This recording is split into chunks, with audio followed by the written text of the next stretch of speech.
This is a history of the Francis Jesse Hanegan family as I remember it.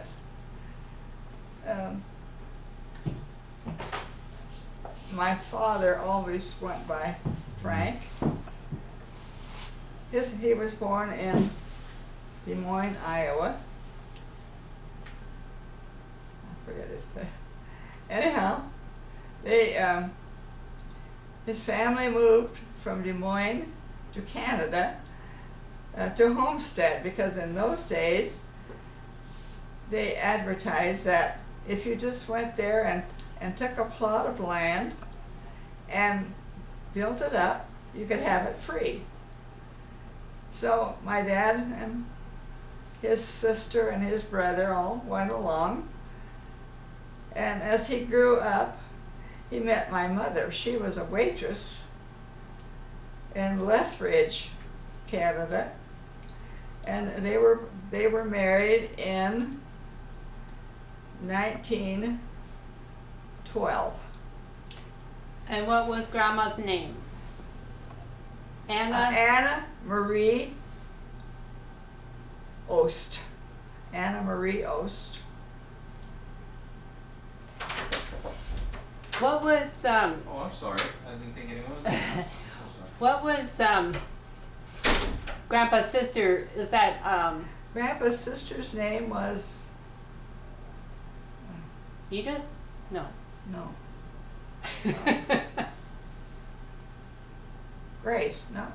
Was it Grace? I don't know. It could have been Grace. Grace. I think it was Grace. And his brother?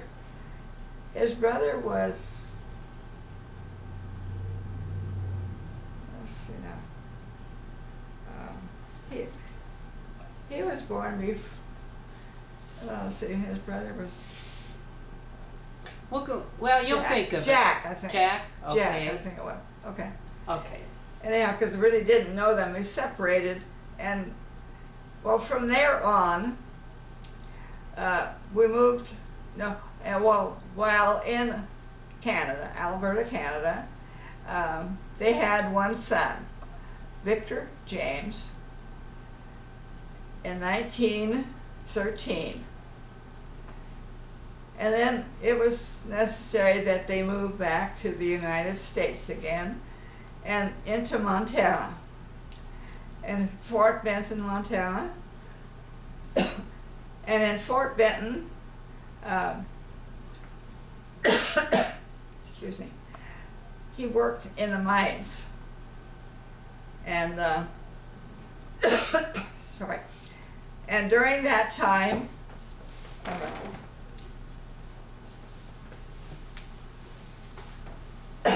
Elmer Paul Hanegan was born in 1915. And also Vera Charlotte was born in 1917. From there they moved to, what's that place? Montana. Nyhart. N-I-H-A-R-T, Nyhart, Montana, where Francis Bertha, I think it was born in 1919.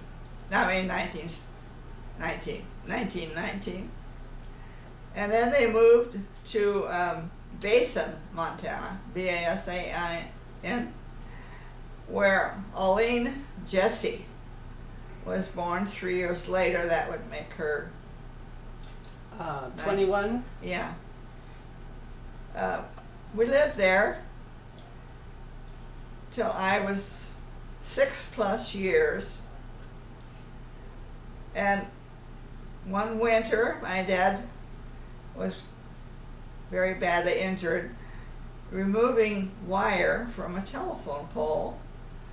The pole fell, and he fell straight down on his feet on icy ground, and he broke all the bones in his feet. He was a semi-invalid for several months, and then it was determined that there was Hi. that there was a very good surgeon that could help him with that broken bone.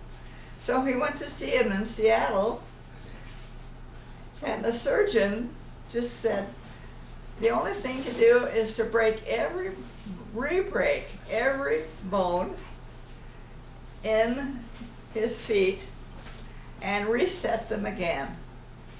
And my dad said no, that was too much. So we just got in the car and came down to the Portland area. I forgot some things that might be interesting.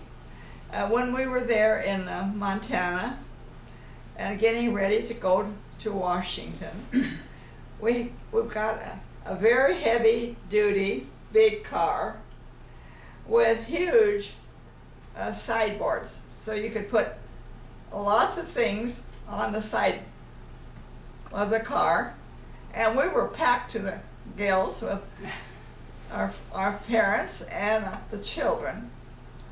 And in those days, the roads were not paved. They were not even graveled. And I could remember going along in the car and looking down at those great, huge potholes filled with dirt.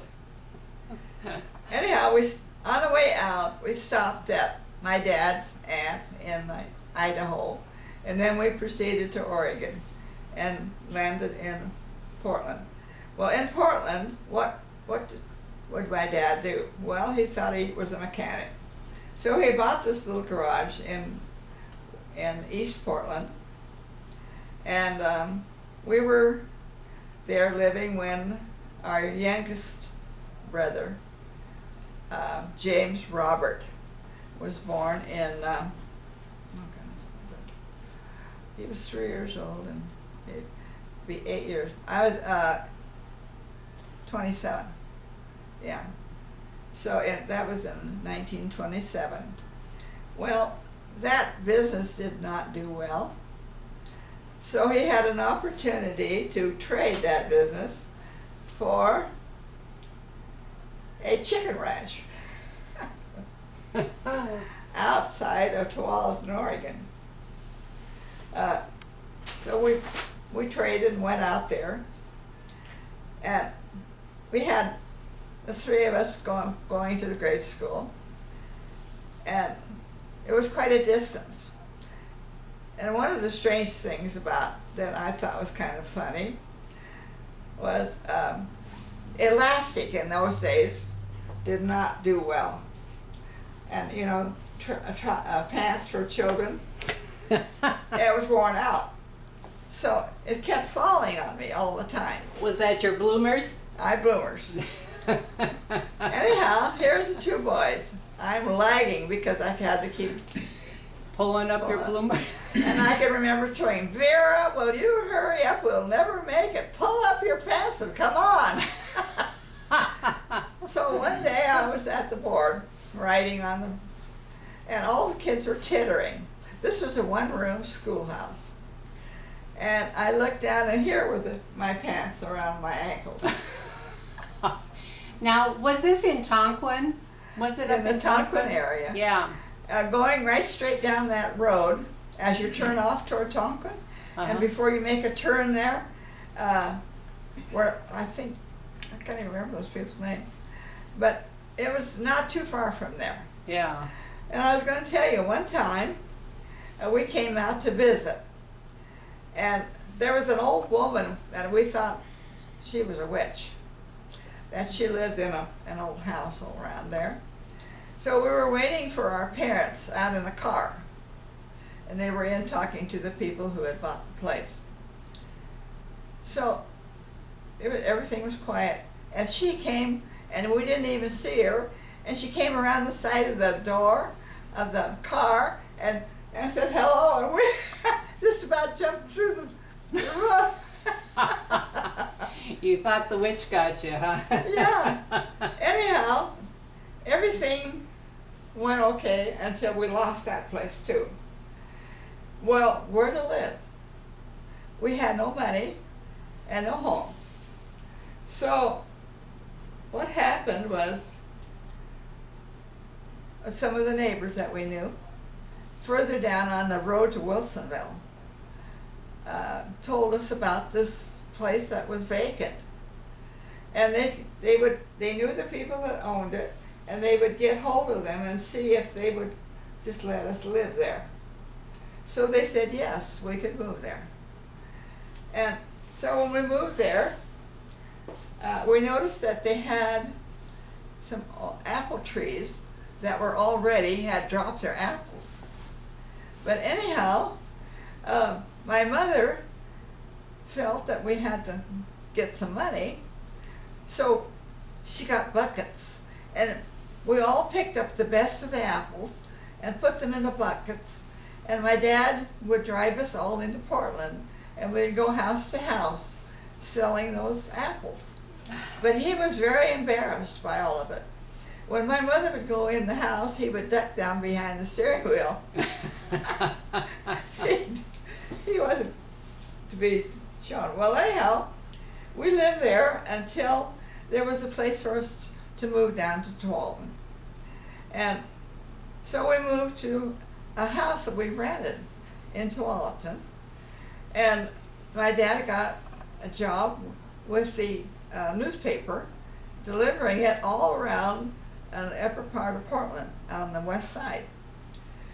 Well, he thought he needed another car, a newer car, because of the route and all. So he bought this new car. And then he decided this one summer, we'll go up to the Yakima area, Wenatchee, and we'll pick fruit, and we'll make some money, and that will help us carry us through the winter. Well, that was a disaster. I can remember getting ready to go up there. They had a trailer, open trailer, and they piled a mattress on the bed of this trailer, and everything else, so that we could have a tent wherever we were going. And so the rest of us sat in the car, and Vic sat on the mattress behind us. Anyhow.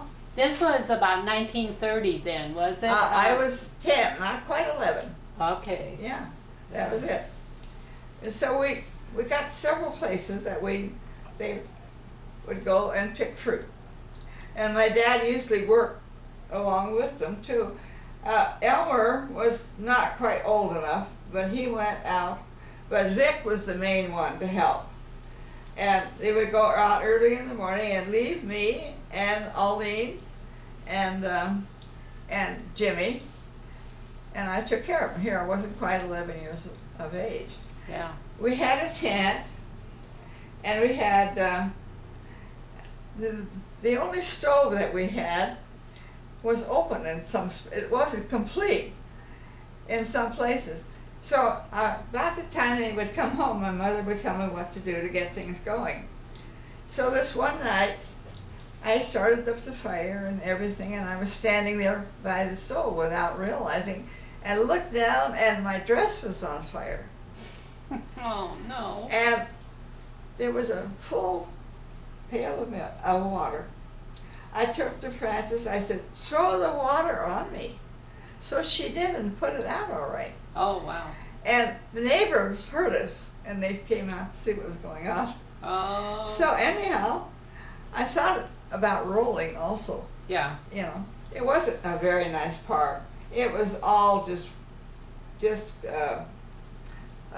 and nothing, no grass or anything Yeah. like that. And they had outside toilets, and there were little boys in that area, and when the girls would head toward the toilet, they would pelt them with rocks.